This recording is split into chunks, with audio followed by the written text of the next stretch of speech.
Thank you. ಈ ದಿನ ಲಕ್ಷಾಂತರ ಶಾಲಾ ಮಕ್ಕಳೊಂದಿಗೆ ಸಾವಿರಾರು ವಯಸ್ಕರು ಕೂಡ ಬೆಳಕನ್ನು ಚಾನಲ್ ಮಾಡ್ತಾ ಇದ್ದಾರೆ. ಈ ಲೈಟ್ ಚಾನಲಿಂಗ್ ತಂತ್ರ ಅತ್ಯಂತ ಸುಲಭವಾದಂಥ ಸರಳವಾದಂಥ ಒಂದು ತಂತ್ರ ಆಗಿದೆ. ಪ್ರೀತಿ ಮತ್ತು ಶಾಂತಿಯಿಂದ ತುಂಬಿರುವಂಥ ಈ ಬೆಳಕನ್ನು ಸ್ವೀಕರಿಸೋದಕ್ಕೆ, ಅನುಭವಿಸೋದಕ್ಕೆ ಮತ್ತು ಪ್ರಪಂಚದಾದ್ಯಂತ ಹರಡೋದಕ್ಕೆ ಈ ಧ್ಯಾನ ತಂತ್ರ ನಮಗೆ ಸಹಾಯ ಮಾಡುತ್ತೆ. ನಾವು ಬೆಳಕನ್ನು ಸ್ವೀಕರಿಸಬಹುದು, ಅನುಭವಿಸ್ಬೋದು ಮತ್ತು ಹರಡಬಹುದು ಅಂತ ಹೇಳಿದಾಗ ನಾವು ಯಾವ ಬೆಳಕಿನ ಬಗ್ಗೆ ಹೇಳ್ತಾ ಇದ್ದೀವಿ? ಈ ಬೆಳಕು ಖಂಡಿತವಾಗಿ ನಮ್ಮ ಕಣ್ಣುಗಳಿಗೆ ಕಾಣುವಂಥ ಬೆಳಕು ಅಲ್ಲ, ಭೌತಿಕ ಬೆಳಕು ಅಲ್ಲ. ಇದು ಅತ್ಯಂತ ಸೂಕ್ಷ್ಮವಾದಂಥ ಒಂದು ಚೈತನ್ಯ. ಇದು ವಿಶ್ವ ಚೈತನ್ಯ, ಕಾಸ್ಮಿಕ್ ಎನರ್ಜಿ. ನಮ್ಮ ಗುರುಗಳಾದ ಗುರುಜಿ ಕೃಷ್ಣಾನಂದ ಅವರು ಹೇಳ್ತಾಯಿದ್ರು, ಈ ಎಲ್ಲ ಸೃಷ್ಟಿನೂ ಈ ಬೆಳಕಿನಿಂದನೇ ಬಂದಿದೆ ಅಂತ ನಮಗೆ ತಿಳಿಸಿದ್ದಾರೆ. ನಾವು ಏನು ಅಸ್ತಿತ್ವದಲ್ಲಿ ಇಲ್ಲದೇ ಇದ್ದಂಥ ಸಮಯನ ಕಲ್ಪನೆ ಮಾಡ್ಕೋಬೇಕು. ಈ ಸೃಷ್ಟಿ ಕೂಡ ಅಸ್ತಿತ್ವದಲ್ಲಿ ಇರಲಿಲ್ಲ, ಏನೂ ಅಸ್ತಿತ್ವದಲ್ಲಿ ಆಗ ಇರಲಿಲ್ಲ. ಆದರೆ ಎಲ್ಲವನ್ನೂ ತಿಳಿದಿರುವ ಸರ್ವವ್ಯಾಪಿಯಾದ ಪರಮ ನಿರಾಕಾರ ಅರಿವು ಇತ್ತು. ಈ ಪರಮ ಬುದ್ಧಿಶಕ್ತಿಯನ್ನೇ ನಾವು ದೇವರು ಅಂತ ಕರಿತೀವಿ. ದೇವರನ್ನು ಅನಾದಿ ಅನಂತ ಅಂತ ವರ್ಣಿಸಲಾಗಿದೆ. ಅವನಿಗೆ ಆದಿಯೂ ಇಲ್ಲ, ಅಂತ್ಯವೂ ಇಲ್ಲ. ಅವನು ಯಾವಾಗಲೂ ಇದ್ದ, ಯಾವಾಗಲೂ ಇರುತ್ತಾನೆ. ಈ ಸೃಷ್ಟಿ ಒಂದು ದಿನ ಅಸ್ತಿತ್ವದಲ್ಲಿ ಇಲ್ಲ ಅಂದರೂ ಕೂಡ ಇವನು ಇದ್ದೇ ಇರ್ತಾನೆ. ಆ ನಿರಾಕಾರ ಅರಿವಿನಿಂದ ಒಂದು ಮಹಾನ್ ಕೊನೆಯಿಲ್ಲದ ಅನಂತ ಶಕ್ತಿ ಹುಟ್ಟಿತು. ಇದೇ ಬೆಳಕು. ಬೆಳಕು ದೇವರ ಮೊಟ್ಟ ಮೊದಲ ಅಭಿವ್ಯಕ್ತಿಯಾಗಿದೆ. ಅದು ಅತ್ಯಂತ ಸೂಕ್ಷ್ಮವಾದಂಥ ಕಂಪನ ಅಥವಾ ಚೈತನ್ಯ. ಈ ಭೌತಿಕ ಸೃಷ್ಟಿಯು ಭಗವಂತನ ಸ್ಥೂಲ ಅಭಿವ್ಯಕ್ತಿಯಾಗಿದ್ದರೆ, ಈ ಬೆಳಕು ಅತ್ಯಂತ ಸೂಕ್ಷ್ಮವಾದಂಥ ಅಭಿವ್ಯಕ್ತಿ ಮತ್ತು ಅದು ಮೊದಲು ಬಂದಂಥ ಅಭಿವ್ಯಕ್ತಿ, ಮೊಟ್ಟ ಮೊದಲ ಅಭಿವ್ಯಕ್ತಿ. ಈ ಲೈಟ್ ಚಾನಲಿಂಗ್ ತಂತ್ರವನ್ನು ನಮಗೆ ಗುರುಜಿ ಕೃಷ್ಣಾನಂದ ಅವರು ಕೊಟ್ಟಿದ್ದಾರೆ. ಈ ಸರಳ ಧ್ಯಾನದ ಅಭ್ಯಾಸ ನಮಗೆ ಚೈತನ್ಯವನ್ನು ಪಡ್ಕೊಳ್ಳೋದಕ್ಕೆ ಸಹಾಯ ಮಾಡುತ್ತೆ ಹಾಗೂ ಈ ಚೈತನ್ಯವನ್ನು ಪ್ರಪಂಚದಾದ್ಯಂತ ಹರಡೋದಕ್ಕೆ ಸಹಾಯ ಮಾಡುತ್ತೆ. ನಮ್ಮನ್ನು ಶಾಂತಿಯಿಂದ ಮತ್ತು ಪ್ರೀತಿಯಿಂದ ತುಂಬಿದ ಅತ್ಯುನ್ನತ ವ್ಯಕ್ತಿಗಳನ್ನಾಗಿ ಪರಿವರ್ತಿಸುವಂಥ ಶಕ್ತಿ ಈ ಬೆಳಕಿಗೆ ಇದೆ. ನಾವು ಪ್ರಜ್ಞಾಪೂರ್ವಕವಾಗಿ ಈ ಚೈತನ್ಯವನ್ನು ಸ್ವೀಕರಿಸಿದಾಗ ಬೆಳಕಿನಲ್ಲಿ ಏನಿದೆ ಅದೆಲ್ಲವನ್ನು ನಾವು ಪಡ್ಕೊತೀವಿ. ನಾವು ವಿವೇಕ, ಸಕಾರಾತ್ಮಕ ಚೈತನ್ಯಗಳು, ಹೀಲಿಂಗ್ ಚೈತನ್ಯಗಳು ಇವನ್ನೆಲ್ಲ ಪಡ್ಕೊತೀವಿ. ಇದು ನಮ್ಮ ಮೇಲೆ ದೊಡ್ಡ ಪರಿಣಾಮವನ್ನು ಬೀರುತ್ತೆ. ಇದನ್ನು ನಾವು ನಿಯಮಿತವಾಗಿ ಅಭ್ಯಾಸ ಮಾಡ್ತಾ ಹೋದರೆ ನಿಧಾನವಾಗಿ ನಮ್ಮಲ್ಲಿ ಬದಲಾವಣೆಗಳು ಪ್ರಾರಂಭ ಆಗುತ್ತೆ. ಚೈತನ್ಯಗಳು ನಮ್ಮ ಶಾರೀರಿಕ ವ್ಯವಸ್ಥೆಯನ್ನು ಶುದ್ಧೀಕರಿಸುತ್ತೆ. ನಮ್ಮ ಆಲೋಚನೆಗಳು ನಿಧಾನವಾಗಿ ಸಕಾರಾತ್ಮಕವಾಗುತ್ತೆ. ನಮ್ಮ ಭಾವನೆಗಳು ಕೂಡ ನಿಧಾನವಾಗಿ ಸಕಾರಾತ್ಮಕವಾಗುತ್ತೆ. ಈ ರೀತಿ ಆದಾಗ ನಾವು ಸಕಾರಾತ್ಮಕತೆಯನ್ನೇ ಕಂಪಿಸೋದಕ್ಕೆ ಅಥವಾ ಹೊರಸೂಸೋದಕ್ಕೆ ಪ್ರಾರಂಭಿಸ್ತೀವಿ. ನಾವು ಶಾಂತಿಯನ್ನು, ಪ್ರೀತಿಯನ್ನು, ಶುದ್ಧತೆಯನ್ನು ನಮ್ಮಿಂದ ಹೊರಸೂಸ್ತಾ ಇರ್ತೀವಿ. ಬೆಳಕಿನಲ್ಲಿ ಇರುವಂಥ ಹೀಲಿಂಗ್ ಶಕ್ತಿ ನಮ್ಮನ್ನು ಗುಣಪಡಿಸುತ್ತೆ, ಆರೋಗ್ಯವಂತರನ್ನಾಗಿ ಮಾಡುತ್ತೆ. ನಮ್ಮ ಆಂತರಿಕ ವ್ಯಕ್ತಿತ್ವವು ಸಕಾರಾತ್ಮಕವಾಗುತ್ತೆ ಮತ್ತು ಶುದ್ಧಗೊಳ್ಳುತ್ತೆ. ನಾವು ಆಂತರಿಕವಾಗಿ ಶುದ್ಧಗೊಂಡಾಗ ಅದು ನಮ್ಮ ಬಾಹ್ಯ ವ್ಯಕ್ತಿತ್ವದಲ್ಲಿ ಕೂಡ ಅದು ಪ್ರತಿಬಿಂಬಿಸುತ್ತೆ. ದೇಹ ಕೂಡ, ನಮ್ಮ ಈ ದೇಹ ಕೂಡ ನಮ್ಮ ಆಂತರಿಕ ವ್ಯಕ್ತಿತ್ವದ ಪ್ರತಿಬಿಂಬನೆ ಆಗಿದೆ. ನಮ್ಮ ಆಂತರಿಕ ವ್ಯಕ್ತಿತ್ವವು ಆರೋಗ್ಯವಾಗಿದ್ದರೆ ನಮ್ಮ ಈ ಭೌತಿಕ ದೇಹ ಕೂಡ ಆರೋಗ್ಯದಿಂದ ಇರುತ್ತೆ. ನಮ್ಮ ನಡತೆಯಲ್ಲಿನ ಸಕಾರಾತ್ಮಕ ಬದಲಾವಣೆಗಳು ನಮ್ಮ ಮಾನಸಿಕ ಆರೋಗ್ಯದಲ್ಲಿ ಸುಧಾರಣೆಯನ್ನು ತರುತ್ತೆ. ನಾವು ಜೀವನವನ್ನು ಸಕಾರಾತ್ಮಕವಾಗಿ ನೋಡೋದಕ್ಕೆ ಪ್ರಾರಂಭ ಮಾಡ್ತೀವಿ. ನಾವು ಬದುಕಿನಲ್ಲಿ ಬರತಕ್ಕಂಥ ಒತ್ತಡಗಳನ್ನು ಎದುರಿಸೋದಕ್ಕೆ ಸಮರ್ಥರಾಗ್ತೇವೆ. ಈ ಅಭ್ಯಾಸದ ಪರಿಣಾಮ ಏನು ಅಂತಂದರೆ, ನಾವು ನಮ್ಮ ಜೀವನನೇ ಬದಲಾಗತ್ತೆ. ನಮ್ಮ ಕಂಪನಗಳ ಗುಣಮಟ್ಟದಲ್ಲಿ ಸುಧಾರಣೆ ಆದಾಗ ಅದು ಬೇರೆಯವರನ್ನು ಕೂಡ ಸ್ಪರ್ಶಿಸುತ್ತೆ. ಈ ರೀತಿ ಆದಾಗ ಇದು ಅವರಲ್ಲಿ ಕೂಡ ಬದಲಾವಣೆಯ ಪ್ರಕ್ರಿಯೆಯನ್ನು ಪ್ರಾರಂಭ ಮಾಡುತ್ತೆ. ಈ ಧ್ಯಾನ ತಂತ್ರದ ಅಭ್ಯಾಸದಲ್ಲಿ ನಾವು ಪ್ರಜ್ಞಾಪೂರ್ವಕವಾಗಿ ಪ್ರಪಂಚದಾದ್ಯಂತ ಬೆಳಕನ್ನು ಹರಡ್ತೀವಿ. ಈ ರೀತಿ ಮಾಡಿದಾಗ ಈ ಬೆಳಕು ಬೇರೆಯವ್ರಿಗೂ ಸಿಗೋ ಹಾಗೆ ನಾವು ಮಾಡ್ತೀವಿ. ಈ ರೀತಿ ಆದಾಗ ಇದು ಪ್ರಪಂಚದಾದ್ಯಂತ ಎಲ್ಲ ಜನರ ಮೇಲೆ ಪ್ರಭಾವವನ್ನು ಬೀರುತ್ತೆ, ಪರಿಣಾಮವನ್ನು ಬೀರುತ್ತೆ. ಹೆಚ್ಚು ಹೆಚ್ಚು ಜನರು ಶಾಂತಿಯನ್ನು ಹೊರಸೂಸೋದಕ್ಕೆ ಪ್ರಾರಂಭಿಸಿದಾಗ ಇಡೀ ಜಗತ್ತಿನಲ್ಲಿ ಶಾಂತಿ ಸ್ಥಾಪನೆ ಆಗುತ್ತೆ. ಜನರು ಈ ಲೈಟ್ ಚಾನಲಿಂಗನ್ನು ಅಭ್ಯಾಸ ಮಾಡೋದರಿಂದ ಬಹಳಷ್ಟು ಪ್ರಯೋಜನಗಳನ್ನು ಕಂಡುಕೊಂಡಿದ್ದಾರೆ. ನಾವು ಶಾಂತಿ ಸಮಾಧಾನಗಳಿಂದ ಇದ್ದಾಗ ಮತ್ತು ನಾವು ಸಕಾರಾತ್ಮಕವಾಗಿದ್ದಾಗ ಸ್ವಾಭಾವಿಕವಾಗಿಯೇ ನಾವು ಯಾವುದೇ ಕೆಲಸ ಮಾಡಿದ್ರೂ ಅದನ್ನು ಉತ್ತಮವಾಗಿ ಮಾಡ್ತೀವಿ. ಅದು ಯಾವುದೇ ಕೆಲಸ ಆಗಿರ್ಬೋದು, ಅದು ನಮ್ಮ ಕಚೇರಿ ಕೆಲಸ ಆಗಿರ್ಬೋದು, ವಿದ್ಯಾಭ್ಯಾಸ ಆಗಿರ್ಬೋದು, ಅಥವಾ ಕ್ರೀಡೆ ಅಥವಾ ಯಾವುದೇ ಸೃಜನಶೀಲ ಚಟುವಟಿಕೆ ಕೂಡ ಆಗಿರಬಹುದು. ಒಟ್ಟಾರೆ ನಾವು ಯಾವುದೇ ಕಾರ್ಯದಲ್ಲಿ ತೊಡಗಿಕೊಂಡಿದ್ದರೂ ಅದನ್ನು ಅತ್ಯುತ್ತಮವಾಗಿ ಮಾಡ್ತೇವೆ. ಈ ಬೆಳಕಿನೊಂದಿಗೆ ಇರುವ ಸಾಧ್ಯತೆಗಳಿಗೆ ಕೊನೆಯೇ ಇಲ್ಲ, ಅದಕ್ಕೆ ಮಿತಿ ಇಲ್ಲ. ನಾವು ವೈಯಕ್ತಿಕ ಪ್ರಯೋಜನಗಳನ್ನು ಪಡೆಯೋದು ಅಷ್ಟೇ ಅಲ್ಲ, ನಾವು ಜಗತ್ತಿಗೆ ಕೂಡ ಸಹಾಯ ಮಾಡ್ತಾ ಇರ್ತೀವಿ. ಹೆಚ್ಚು ಜನರು ಬೆಳಕನ್ನು ಒಟ್ಟಾಗಿ ಚಾನಲ್ ಮಾಡಿದಾಗ ನಾವು ಜಾಗತಿಕ ಶಾಂತಿಯತ್ತ ಮುನ್ನಡೆಯಬಹುದು.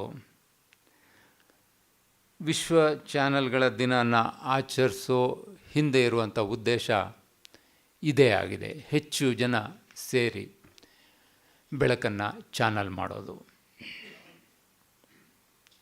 ಸಕಾರಾತ್ಮಕತೆಯ ಕಡೆಗೆ, ಉತ್ತಮ ಮತ್ತು ಶಾಂತಿಯುತ ಪ್ರಪಂಚದ ಕಡೆಗೆ ಕರೆದೊಯ್ಯುವ ಈ ಸಂಚಲನವನ್ನು ಬಲಪಡಿಸೋದು ಕೂಡ ಇದರ ಉದ್ದೇಶ ಆಗಿದೆ.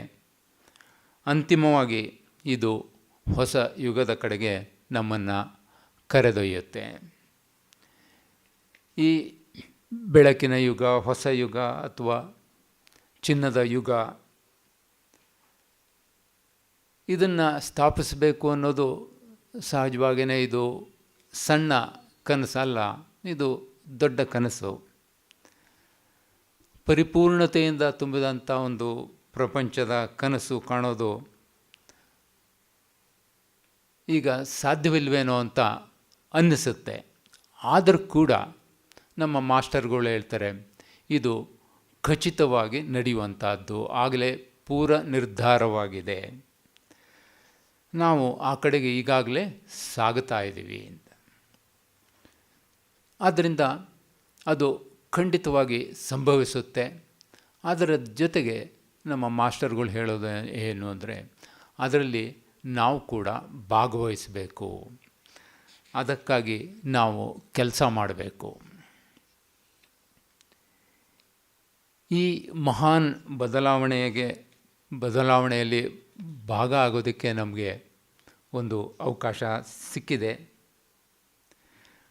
ನಾವು ಈ ಲೈಟ್ ಚಾನೆಲಿಂಗ್ನ ಅಭ್ಯಾಸ ಮಾಡೋ ಮುಖಾಂತರ ಈ ಅವಕಾಶವನ್ನು ಸದುಪಯೋಗ ಮಾಡ್ಕೊತಾ ಇದ್ದೀವಿ. ಇದೊಂದು ಸದ್ದಿಲ್ಲದೆ ಜಾಗತಿಕವಾಗಿ ಆಗ್ತಾ ಇರುವಂಥ ಒಂದು ಮಾನವ ಪ್ರಯತ್ನ ಆಗಿದೆ. ಅದರ ಒಂದು ಭಾಗ ನಮ್ಮ ಈ ಸಂಚಲನದ ಕೆಲಸ.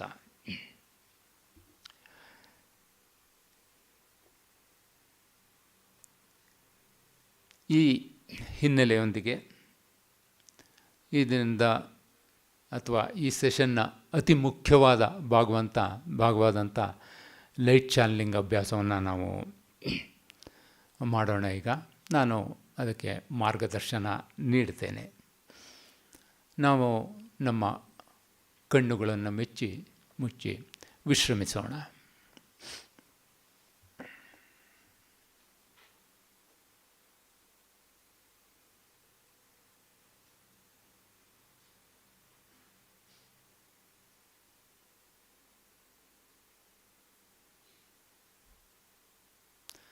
ಪ್ರಪಂಚದ ವಿವಿಧ ಸ್ಥಳಗಳಿಂದ ಅನೇಕರು ಬೆಳಕನ್ನು ಚಾನಲ್ ಮಾಡ್ತಾ ಇದ್ದಾರೆ.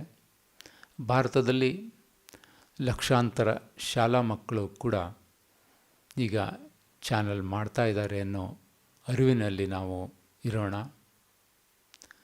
ಹಾಗೆ ಈ ದಿನದ ಸೆಷನ್ಗೆ ಋಷಿಗಳ ಆಶೀರ್ವಾದ ಕೂಡ ಇದೆ.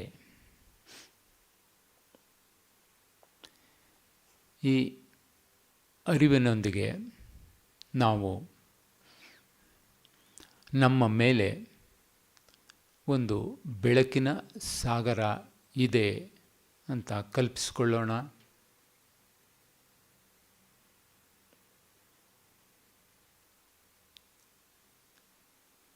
ಈ ಬೆಳಕು ನಮಗೆ ಅತ್ಯಂತ ಹತ್ತಿರವಾದದ್ದು, ಅತ್ಯಂತ ಹತ್ತಿರದ ಸಂಬಂಧ ಇದೆ.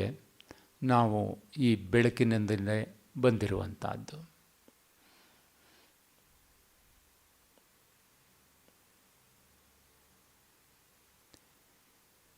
ಈ ಬೆಳಕು ಕೆಳಗೆ ಹರಿದು ಬಂದು ನಮ್ಮ ಮೂಲಕ ಇಡೀ ಪ್ರಪಂಚಕ್ಕೆ ಹರಡುವುದಕ್ಕೆ ಈ ಬೆಳಕನ್ನು ಪ್ರಾರ್ಥಿಸೋಣ.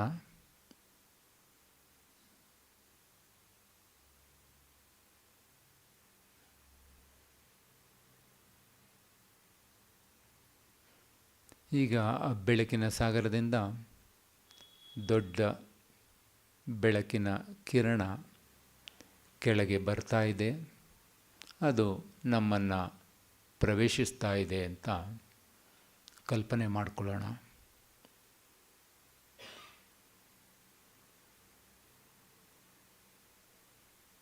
ಅದು ನಮ್ಮ ಇಡೀ ದೇಹವನ್ನು ತುಂಬಿದೆ. ಹಾಗೆ ನಮ್ಮ ಮನಸ್ಸು ಮತ್ತು ಬುದ್ಧಿಯನ್ನು ಕೂಡ ತುಂಬಿದೆ. ನಮ್ಮ ಇಡೀ ಅಸ್ತಿತ್ವವೇ ಬೆಳಕಿನಿಂದ ತುಂಬಿದೆ.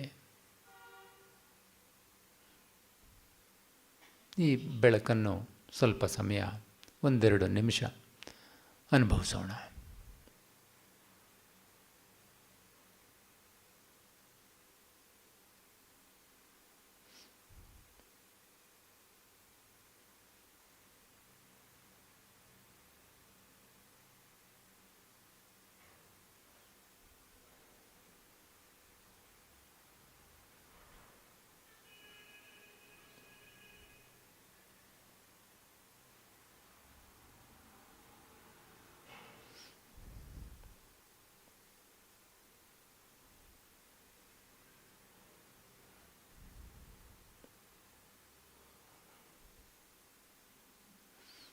ಈಗ ಈ ಬೆಳಕು ನಮ್ಮಿಂದ ಹೊರಬಂದು ಎಲ್ಲ ದಿಕ್ಕುಗಳಿಗೂ ಹರಡ್ತಾ ಇದೆ ಅಂತ ಕಲ್ಪನೆ ಮಾಡಿಕೊಳ್ಳೋಣ. ಹೀಗೆ ನಮ್ಮಿಂದ ಹೊರಬಂದ ಈ ಬೆಳಕು ನಿಧಾನವಾಗಿ ಇಡೀ ಪ್ರಪಂಚವನ್ನು ಆವರಿಸೋದಕ್ಕೆ 1-2 ನಿಮಿಷ ವಿನಿಯೋಗಿಸೋಣ.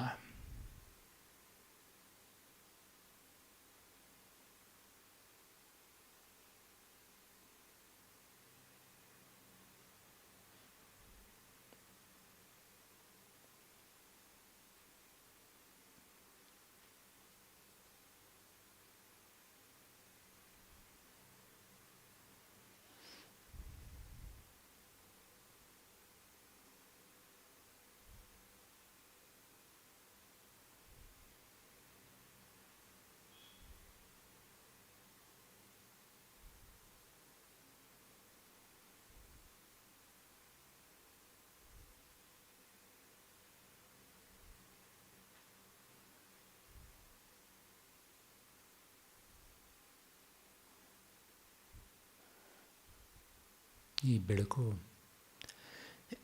ಪ್ರಪಂಚದಲ್ಲಿ ಎಲ್ಲವನ್ನೂ ಆವರಿಸಿದೆ ಅಂತ ಭಾವಿಸ್ಕೊಳ್ಳೋಣ.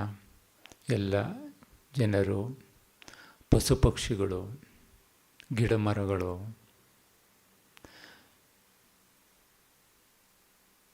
ಬೆಟ್ಟ ಗುಡ್ಡಗಳು, ಸಮುದ್ರ, ಪ್ರತಿಯೊಂದು ಈ ಸೃಷ್ಟಿಯ ಎಲ್ಲವನ್ನು ಈ ಬೆಳಕು ಆವರಿಸಿದೆ ಅಂತ ಕಲ್ಪನೆ ಮಾಡಿಕೊಳ್ಳೋಣ.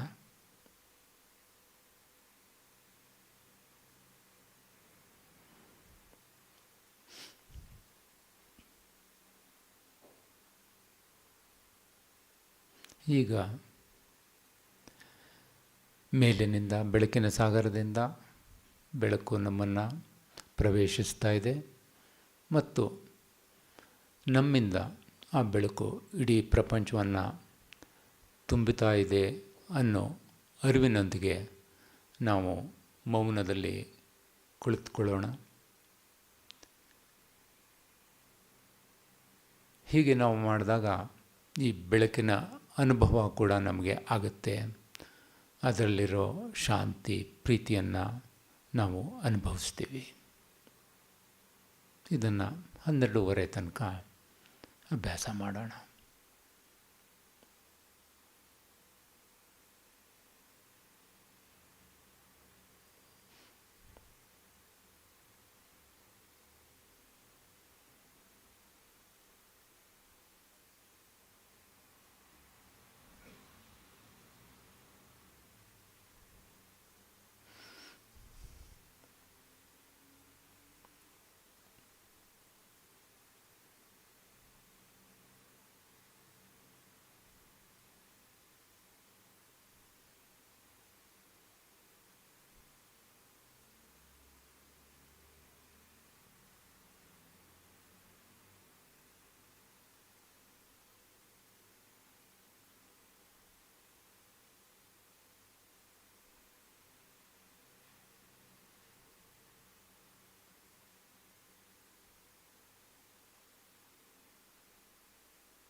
ನಿಧಾನವಾಗಿ ಕಣ್ಣುಗಳನ್ನು ತೆರೆದು ವಿಶ್ರಮಿಸಿ.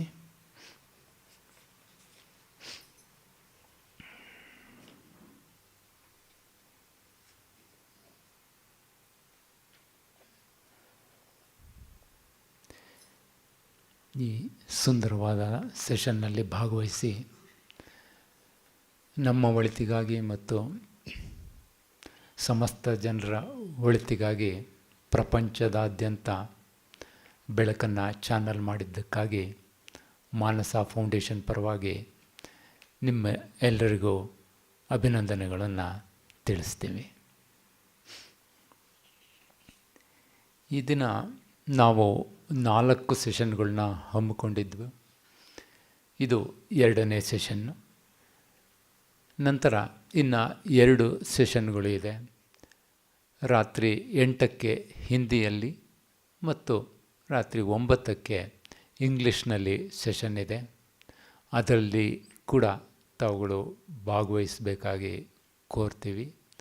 ಹಾಗೆ ನಿಮಗೆ ತಿಳಿದಿರೋರಿಗೆ ಕೂಡ ಈ ವಿಷಯವನ್ನು ತಿಳಿಸಿ ಅವರು ಭಾಗವಹಿಸೋದಕ್ಕೆ ಒಂದು ಅನುಕೂಲವನ್ನು ಮಾಡಿಕೊಡಿ. ಈ ಸೆಷನ್ನ ರೆಕಾರ್ಡಿಂಗು ಇರುತ್ತೆ.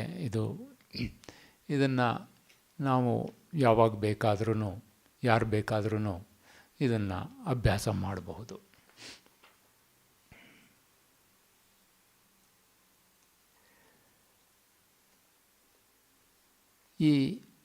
ಈಗ ತಿಳಿದ ಅರಿವಿನಿಂದ ಮತ್ತು ಇದನ್ನು ಮಾಡಿದ ಅಭ್ಯಾಸದೊಂದಿಗೆ ಇದು ನಮಗೆ ಸ್ಫೂರ್ತಿ ಕೊಟ್ಟು ನಾವು ಪ್ರತಿದಿನ ಲೈಟ್ ಚಾನಲ್ ಮಾಡೋದಕ್ಕೆ ಅನುಕೂಲವಾಗಲಿ ಅಂತ, ನಮ್ಮಲ್ಲಿ ಸ್ಫೂರ್ತಿ ತುಂಬಲಿ ಅಂತ ಆಸೆ ಪಡ್ತೀವಿ. ದಯವಿಟ್ಟು ನೀವು ಪ್ರತಿದಿನ ಲೈಟ್ ಚಾನಲಿಂಗ್ ಮಾಡೋ ಒಂದು ಪ್ರಯತ್ನವನ್ನು ಮಾಡಿ. ಹೆಚ್ಚಿನ ಪ್ರಯೋಜನ ಪಡೆಯಬೇಕು ಅಂದರೆ ನಾವು ಪ್ರತಿನಿತ್ಯ ಲೈಟ್ ಚಾನಲಿಂಗ್ ಮಾಡಬೇಕಾಗತ್ತೆ. ಇದು ನಮಗೆ ಮತ್ತು ಪ್ರಪಂಚಕ್ಕೆ ಕೂಡ ಸಹಾಯ ಮಾಡುತ್ತೆ. ಎಲ್ರಿಗೂ ಧನ್ಯವಾದಗಳು. ಮೌನದೊಂದಿಗೆ ಈ ಸೆಷನ್ನ ಮುಕ್ತಾಯ ಮಾಡೋಣ.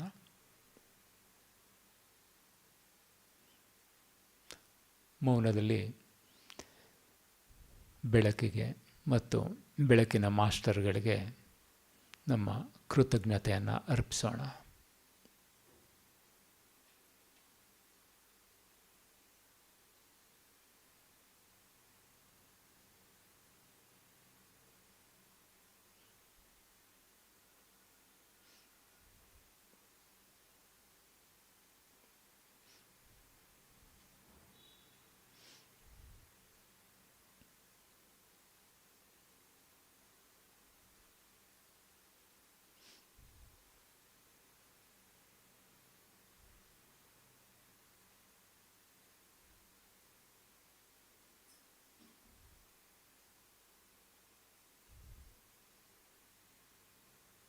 Thank you.